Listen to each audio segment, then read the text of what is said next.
Welcome back, you guys, talking about long-distance hikes and raising funds with Jennifer Hooper McCarty. And Jennifer, I wanted to talk to you.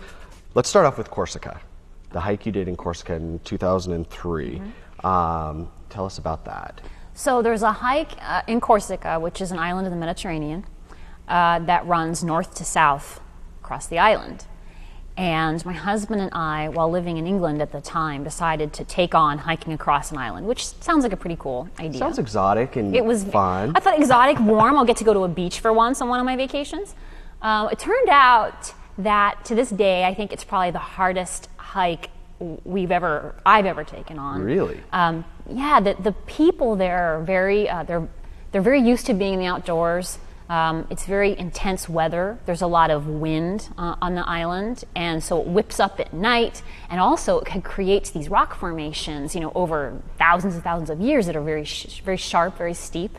So you do a lot of basically scaling rocks. So you're on chains and you're climbing over these things. And I think for me, there was those moments of, you can't really expect me to do this. This is not a hike. This is like rock climbing. That's the part where you're like, I'm a city girl, remember? Exactly. You pull that card out, right? Exactly. And of course, then I see this French couple, like dawdling along behind me, holding hands, coming down the rocks. I'm thinking, okay, I could do this.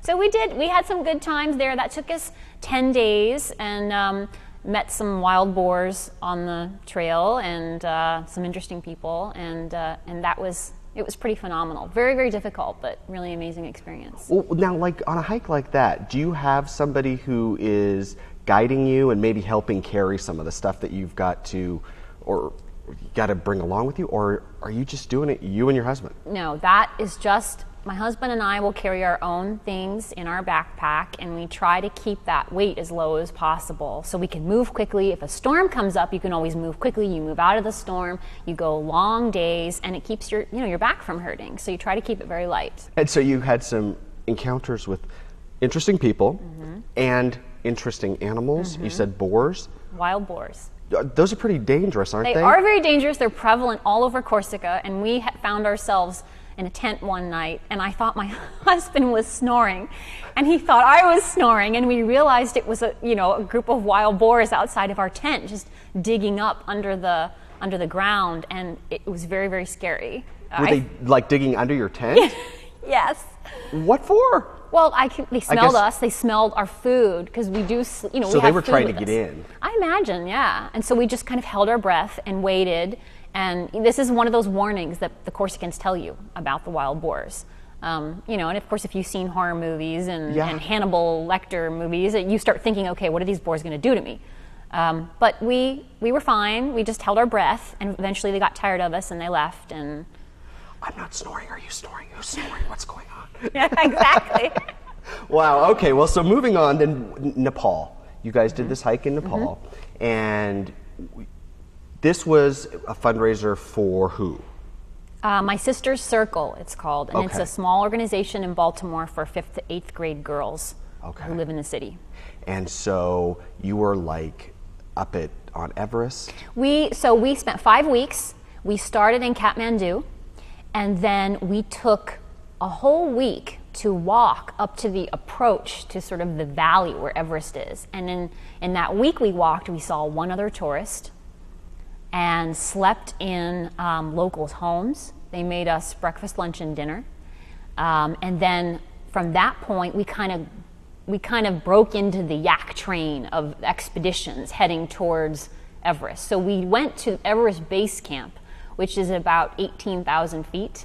Wow. Which is, you still have another 11,000 feet or something to get to the top of Everest, and that takes over months. You need to do that, but it was enough for us to prepare and to plan and rely on sort of traveling by these trails to get to Everest Base Camp, to see people setting up their tents, for the big expedition to the summit, and it was quite a challenge.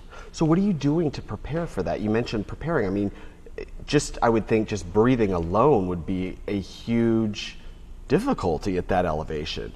So are you doing all kinds of exercises prior to even starting a hike like that? You can do exercise, but you are sort of, you're never sure how physiologically you will respond to high elevation, to altitude. So regardless of how fit you are, you could be extremely fit and then get to a certain point and your body just does not want to continue. So the most important thing is to go very, very slowly. Okay. And so we took our time. You can only go 1,000 feet per day, and then you have to, stay there, stay at that elevation, and then continue. So we made sure to do that so that when we got up to 18.5 or 18.6, we were moving incredibly slowly, but we were still able to move. Wow. So is this where the Sherpas came into play? Yes, so the Sherpas are, they're a group of people that live in sort of the northern area of Nepal near Tibet, so near China. Oh, right. And they are small. Overall, their size is very small, but they have large lungs. And they have this amazing capacity and sort of physiology to be able to withstand the elevation. So at that elevation, you have very, very low oxygen content in the air. But they live and breathe, and they actually work within that area by transporting goods. Okay. So they're using the trail that we're on to be transporting goods between villages, and also a lot of them have sustained themselves and their families by carrying all of the goods for the expeditions. Wow. So they're actually, probably then their lungs are just accustomed to it because that's where they're born, raised, and then they just live there. Yes. So Interesting. they've been, many of them have done Everest 8 or 9 times. We've met a lot of Sherpas who can do that every season. So they're the people then that are basically carrying all the equipment and stuff for the rest of the people that are hiking. Yes, they carry all the equipment. We decided to carry our own because we're stubborn, but then you get the respect of the Sherpas. They respect you. Well, let's talk about Jake when we come back from the break and what that was like, and obviously the good that was done there. So we'll talk about Jake French when we return right here on Localite.